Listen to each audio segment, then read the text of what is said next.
जय श्री श्याम, राधे राधे। आज का टॉपिक है दृढ़ और निश्चय। एक बार की समय की बात है। एक समय में इंग्लैंड में रॉबर्ट नाम का, जेम्स नाम का व्यक्ति रहता था। ठीक है, वो घोड़ों का प्रशिक्षण करता था। घोड़ों का प्रशिक्षण करके मतलब अपना काम चलाता था, और काम के सिलसिले में वह अक्सर घर से बाहर ही रहता था। तो फिर उसी के साथ में जब रॉबर्ट घर पे नहीं होता था तो उसकी माँ जो कि मोदी रोबोट घर को संभालते थे, उसकी माँ ही मोदी थी उसके घर पे। तो वो संभालता था। घर संभालने के चक्कर में कोई उसे कई बार स्कूल भी मतलब घर संभालने के चक्कर में उसे कई बार स्कूल भी छोड़ना पड़ता था, जिससे उसकी पढ़ाई में निरंतर व्यवधान पड़ता रहता था।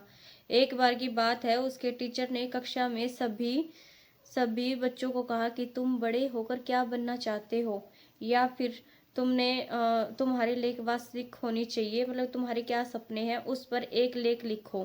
टीचर ने कहा, और याद रखना वो तुम्हारे लेख वास्तविक ही होने चाहिए। सबको ए से लेकर एफ तक ग्रेड दिया, और जिसको एफ ग्रेड आया उसको फेल माना जाएगा। तो मोंटी ने अपने लेख में लिखा कि मैं बड़ा होकर घोड़े के तबेले का मालिक बनना चाहता हूँ। इसी के साथ में, ताकि मेरे पिता को काम के लिए कहीं यहाँ वहाँ ना भटकना पड़े, मोंटी ने तबेले का स्केच बनाया और अपनी योजनाओं के बारे में भी लिख कर टीचर के सामने दिखाने गया। टीचर ने एफ ग्रेड दिया और डांटते हुए कहा कि तुम पागल हो क्या? न तुम्हारे पास पैसे हैं न ही साधन। ये लेख तो वास्तविकता से कोसों दूर है। तुम ऐसा कर ही नहीं सकते हो। टीचर ने हिदायत दी।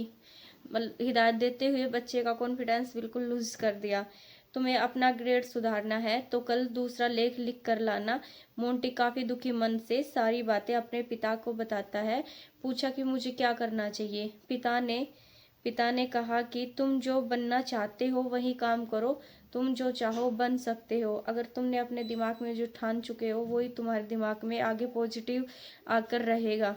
ठीक है, फिर उसी के बाद में उसने अपने मतलब फिर उनके पिता ने जो उनको बताया, तो फिर उन्होंने बोला कि तुम जो चाहो बन सकते हो। फिर क्या, मोंटी ने फिर से वही लेख लिखा और टीचर को दिखाया। कहा, आप मुझे जो भी ग्रेडिंग देना चाहते हो दे सकते हो, लेकिन मैं बड़ा होकर बनूंगा तो घोड़ों के तबेले का मालिक ही बनूंगा। उसने दृढ़ निश्चय किया और अपने सपने पूरे किए। आज मोंटी रोबोट्स के पास 200 एकड़ में फैला घोड़ों का तबेला है और इंग्लैंड के सबसे अच्छे तबेले में से एक है। यहाँ देश भर से घोड़े प्रशिक्षण के लिए आते हैं। मोंटी ने वो लेख आज भी अपने पास ही रख रखा है।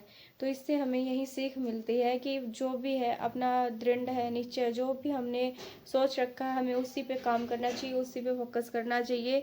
और लोगों की बातों में आके अपने सपनों को तो बिल्कुल भी चूर चूर नहीं करना चाहिए। बस कोई भी चीज़ है उस पर अपना बस टाइम देना चाहिए फुल फोकस के साथ। आज का टॉपिक यहीं पे ख़त्म।